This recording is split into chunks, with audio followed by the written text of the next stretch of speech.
Hello, I'm Gabriela Patterson, and I'm currently a junior at Bridgeland High School. Intergenerational, where woke culture is alive, the discussion of how political issues are being discussed has appeared.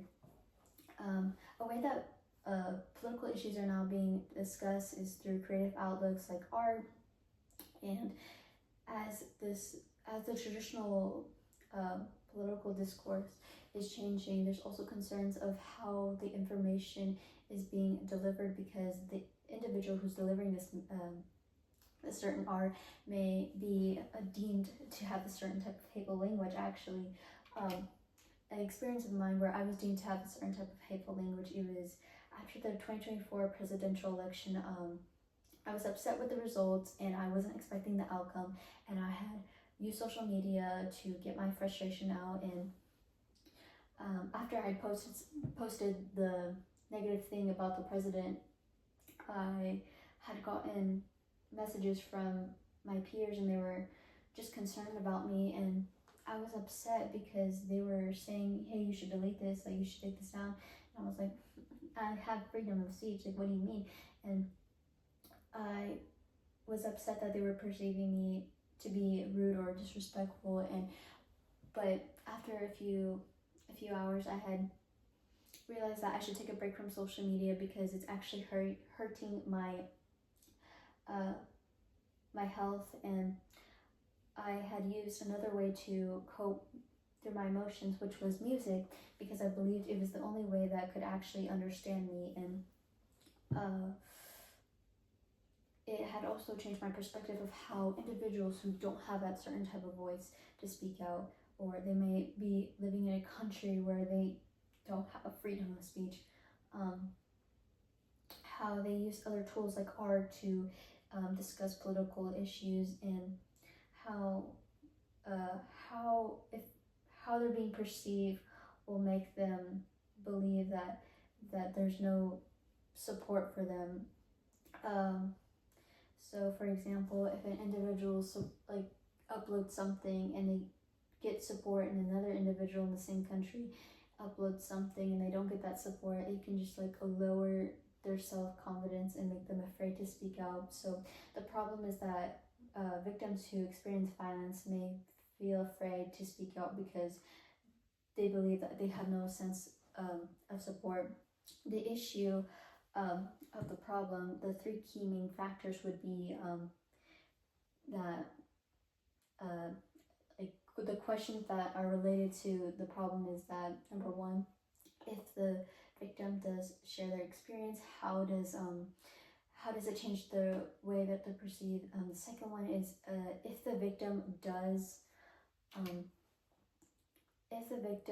speak out, will it make them be afraid in the future to speak out? And number three is political music reliable? Because political music cannot be, sometimes it's 50-50, because an artist can be paid by a politician to create art that makes them seem like great in a certain light, and it overlooks their actions, and it overall can lead to the victim being afraid to speak out, because the society and the country may support the leader and may think that the victim is untrustworthy. Actually, an article that supports this is Policies, Music, and Social Mobilization in Africa. The Nigerian narrated and extended tendencies. There's actually this quote. It says, songs of insult are used to condemn the unwholesomeness. So it's basically saying how lyrics sometimes can be used to overlook a person's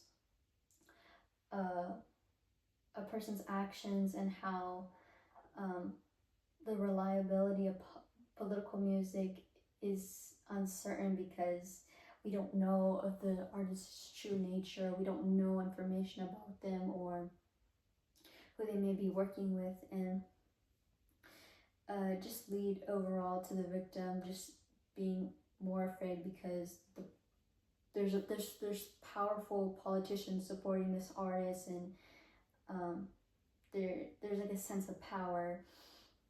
And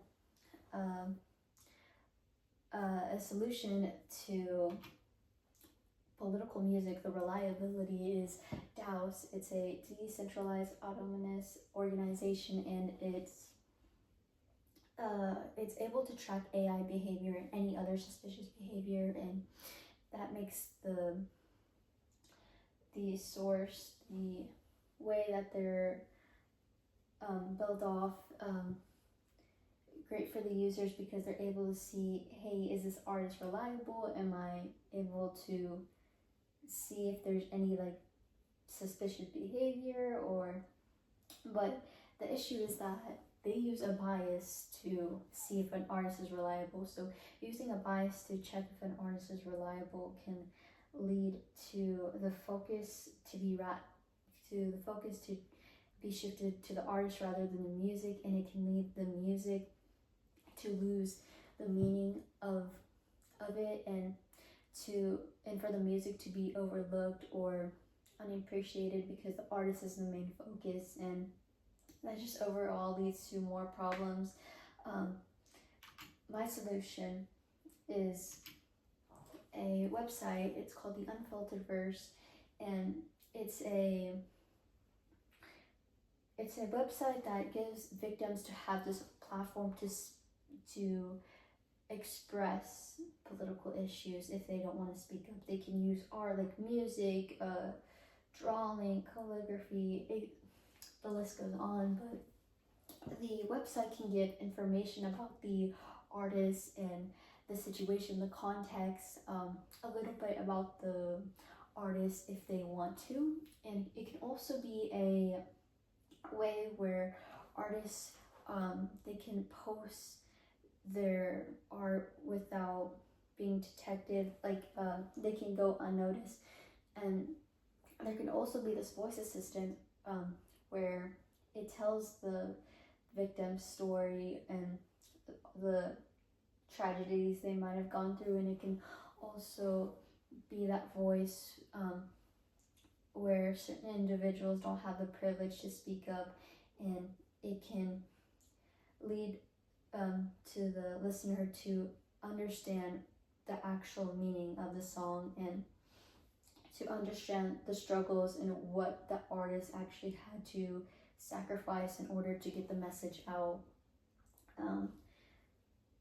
To conclude from this whole thing, if the shift is focused on the artist, it can make the music lose the meaning, because the political song is it's not even a political song, it's rather just the artist, and it can give this certain bias that like the artist matters more than the music, and that's not the case for this.